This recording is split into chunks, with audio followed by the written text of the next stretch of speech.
السلام عليكم ورحمة الله وبركاته. الحمد لله نحمده ونستعينه ونؤمن به ونتوكل عليه ونعوذ بالله من شرور أنفسنا ومن سيئات أعمالنا. من يهده الله فلا مضل له ومن يضلله فلا هادي له. ونشهد أن لا إله إلا الله وحده لا شريك له ونشهد أن محمدا عبده ورسوله أرسله بالهدى ودين الحق ليظهره على الدين كله ولو كره المشركون. اللهم صل على محمد وعلى آل محمد كما صليت على إبراهيم وعلى آل إبراهيم وبارك على محمد وعلى آل محمد كما باركت على إبراهيم وعلى آل إبراهيم إنك حميد مجيد. رب اشرح لي صدري ويسر لي أمري واحلل عقدة من لساني يفقهوا قولي. أعوذ بالله من الشيطان الرجيم. بسم الله الرحمن الرحيم. والذين كفروا بعضهم أولياء بعض إلا تفعلوه تكن فتنة في الأرض وفساد كبير. صدق الله. ബഹുമാന്യരായ സഹോദരന്മാരെ, അള്ളാഹുവിൻ്റെ കരുണയും രക്ഷയും നാം എല്ലാവരും സദാ വർഷിക്കുമാറാവട്ടെ.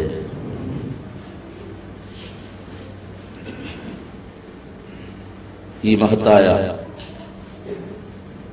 വേദിയിൽ നിൽക്കാൻ അവസരം തന്ന അള്ളാഹുവിനെ ആദ്യമായി സ്തുതിക്കുകയാണ്. അൽഹംദുലില്ലാഹ്.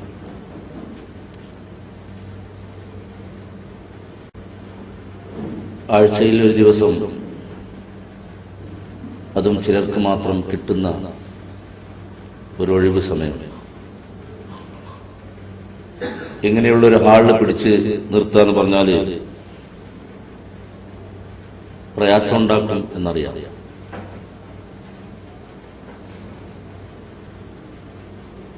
കൂട്ടുകാരും കുടുംബങ്ങളൊക്കെയായി സൗഹൃദവും സ്നേഹവും പങ്കിടാൻ കിട്ടുന്ന അവസരം ജോലിയിൽ നിന്ന് ഒഴിഞ്ഞു മാറിക്കൊണ്ട്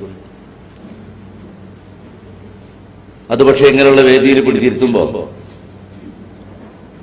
പലർക്കും പലതും തോന്നിയത്. പക്ഷേ എല്ലാം മറന്ന് ഇവിടെ വരാൻ തയ്യാറായ സഹോദരന്മാർ, അള്ളാഹു അവർക്ക് അർഹമായ പ്രതിഫലം നൽകട്ടെ എന്നീ അവസരത്തിൽ പ്രാർത്ഥിക്കുന്നു. വളരെ പ്രധാനപ്പെട്ട ഒരു വിഷയമാണ് എനിക്ക് തന്നിരിക്കുന്നത്. കുവൈത്തിൽ വരാൻ പലപ്പോഴും ആഗ്രഹിച്ചിരുന്നു, പക്ഷേ ഇപ്പോഴാണ് അവസരം. അള്ളാഹുവാണല്ലോ തീരുമാനിക്കുന്നത്, അതുകൊണ്ട് മറ്റൊന്നും നമുക്ക് പറയാനില്ല. കേരളത്തിൽ മുസ്ലിം ഏകതയ്ക്ക് വേണ്ടി വർഷങ്ങളായി ശ്രമിച്ചുകൊണ്ടിരിക്കുകയും കുറെയൊക്കെ ഫലം കാണുകയും അതോടൊപ്പം ചുരുക്കം ചില ആളുകൾക്ക് മാത്രം ഈ വിഷയം ചർച്ച ചെയ്യുന്നതിന്റെ പേരിൽ നമ്മളോട് താല്പര്യക്കുറവുണ്ടാവുകയും ഒക്കെ ചെയ്യുന്ന ഒരവസ്ഥയിൽ ഇതേ വിഷയം വിദേശത്തുള്ള നിങ്ങളുടെ മുമ്പിലും വെക്കാൻ നമുക്ക് അവസരം കിട്ടിയിരിക്കും. പക്ഷേ വളരെ അത്ഭുതകരമായ ഒരു സംഗതി, കേരളത്തിലെ മുസ്ലിങ്ങള് അവരുടെ മുമ്പിൽ പ്രസംഗിക്കാൻ വരുന്ന ഓരോരുത്തരെയും സംഘടനയുടെ ഒരു കണ്ണട വെച്ചിട്ട് ഇങ്ങനെ നോക്കുന്നൊരവസ്ഥയാണ് കാണാറ്.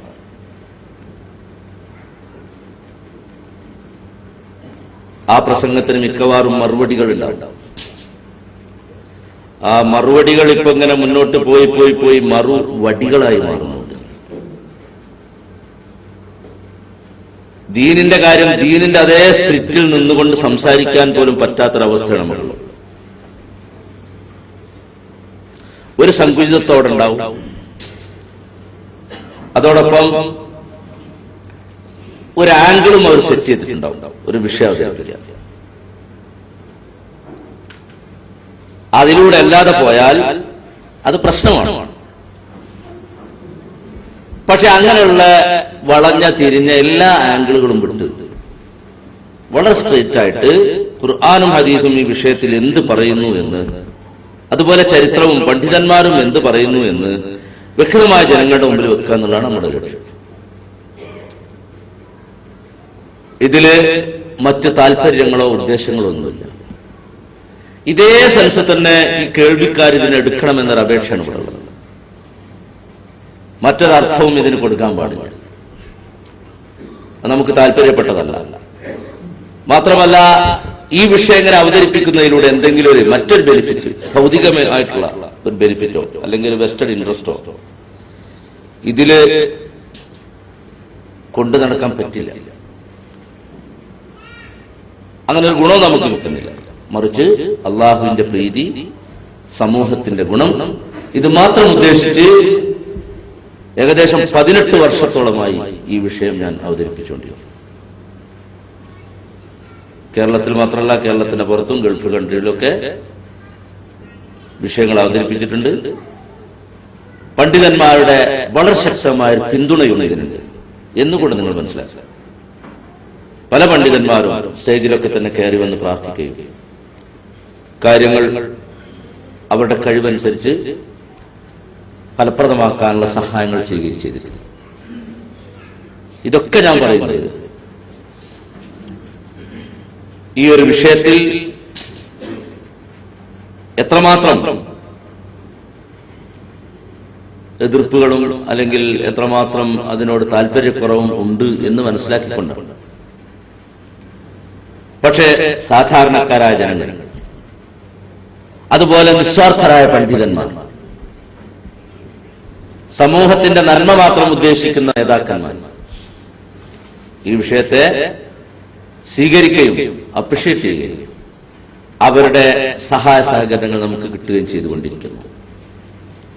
അത്ഭുതകരമായ ഒരു സംഗതി, ഇന്നുവരെ ഈ വിഷയത്തിനെതിരായ ഒരു മറുപടി ആരും പറഞ്ഞിട്ടില്ല എന്നുള്ളതാണ്. എന്ന് പറഞ്ഞാൽ ചിലപ്പോൾ തെറ്റായി പോകും. 2 മറുപടി എനിക്ക് ഈ വിഷയത്തിൽ കിട്ടിയിട്ടില്ല. ഒരു മറുപടി, അയാൾ ഈ വിഷയം സംസാരിക്കുമ്പോൾ എന്തുകൊണ്ട് തലമറച്ചില്ല എന്നുള്ളതായിരുന്നു. എന്നുവെച്ചാൽ വിഷയത്തോടല്ല എതിർപ്പ്, പിന്നെ ഇതിനോടാ. ആ വിഷയം പറയുമ്പോൾ തലമറക്കാത്ത. മറ്റൊന്ന്, അഹ്ലുസുന്നത്ത് വൽ ജമാഅത്തിന് വേണ്ടി ഇങ്ങനെ തല്ലുപിടിയൊക്കെ ഉണ്ടാക്കാം എന്നതുമാണ്. ഈ 2 മറുപടിയാണ് ഈ 18 കൊല്ലത്തിനിടയിൽ എനിക്കാകെ കിട്ടിയിട്ടുള്ളത്. പക്ഷെ വിഷയം ഞാൻ മുമ്പിൽ ഇപ്പോൾ നിങ്ങളുടെ മുമ്പിൽ ഇപ്പോഴും വെച്ചിട്ടില്ലല്ലോ. അപ്പൊ നിങ്ങൾക്ക് എന്തോ ഒരു ജിജ്ഞാസയുണ്ട്, എനിക്കറിയാം. ശരി, ഞാൻ അതിലേക്ക് വരാം. സഹോദരന്മാർ, ഇത് പറയുമ്പോ ഒരു പ്രസംഗത്തിന്റെ ഒരു ഒഴുക്കോ അല്ലെങ്കിൽ അതിന്റെ ഒരു ചാരുതയോ അതിന്റെ മറ്റ് ചറപറാലിറ്റി ഒന്നും നിങ്ങൾ ശ്രദ്ധിക്കേണ്ട. എന്റെ സംസാര രീതിയിലേക്ക് നിങ്ങൾ ശ്രദ്ധിക്കരുത്. ഈ വിഷയം നിങ്ങൾ ഉൾക്കൊള്ളേണ്ടത്. അതോടൊപ്പം ഇതിൽ നിങ്ങൾക്ക് എന്ത് സംശയം ഉണ്ടെങ്കിലും ഇൻഷാ അല്ലാഹ് ഇതിന്റെ അവസാനത്തിൽ നിങ്ങൾക്ക് ചോദിക്കാം. എന്ത് ചോദിച്ചാലും പ്രശ്നമില്ല, ചോദ്യത്തിന് ഒരു റെസ്ട്രിക്ഷൻ ഒന്നുമില്ല. അതേസമയത്ത് മറുപടിക്ക് ചിലപ്പോൾ റെസ്ട്രിക്ഷൻ ഉണ്ടാവുമല്ലോ, കാരണം അറിയുന്നതല്ലേ പറയാൻ പറ്റും. അപ്പൊ അതുകൊണ്ട് നിങ്ങൾ ചോദിക്കാൻ തയ്യാറായിക്കൊണ്ട് തന്നെ നിങ്ങൾ ഇരിക്കണം എന്നാണ് ഞാൻ പറയുന്നത്. ഞാൻ പറയുമ്പോൾ നിങ്ങൾ പ്രധാനമായ പോയിന്റ്സ് നോട്ട് ചെയ്യണം. വളരെ മര്യാദയോടുകൂടെ സ്നേഹബുദ്ധിയ നിങ്ങളുടെ ചോദ്യങ്ങൾ നമ്മൾ സ്വീകരിക്കും. അതേ രീതിയിൽ തന്നെ നിങ്ങൾ ചോദിക്കും വേണം. അതുപോലെ തന്നെ നിങ്ങൾ അതിന്റെ ആ കാര്യങ്ങൾ ഉൾക്കൊണ്ട് അത് നിങ്ങളുടെ സജഷൻസ് എന്തെങ്കിലും ഉണ്ടെങ്കിൽ അത് നിങ്ങൾക്ക് അവതരിപ്പിക്കാവുന്നതാണ്. കാരണം അത് ഈ സമുദായത്തിന്റെ നന്മക്ക് നിങ്ങൾ ചെയ്യുന്ന ഒരു സഹായമായിരിക്കും. ബഹുമാന്യരായ സഹോദരന്മാർ, ഞാൻ വിഷയത്തിലേക്ക് വരാം. ഇസ്ലാം അംഗീകരിച്ച ആളുകളാണല്ലോ മുസ്ലിങ്ങൾ. മുസ്ലിം ഐക്യം എന്നതാണ് നമ്മൾ വിഷയം കൊടുത്തത്. ഇസ്ലാം അംഗീകരിക്കുന്ന, ഇസ്ലാമിനെ മതമായി സ്വീകരിക്കുന്ന, ഇസ്ലാമിനെ അവരുടെ പ്രത്യയശാസ്ത്രമായി കൊണ്ടു നടക്കുന്ന ആളുകളാണ് മുസ്ലിംകൾ. എന്താണ് ഇസ്ലാം സമൂഹത്തിന്റെ മുമ്പിൽ വെക്കുന്നത്?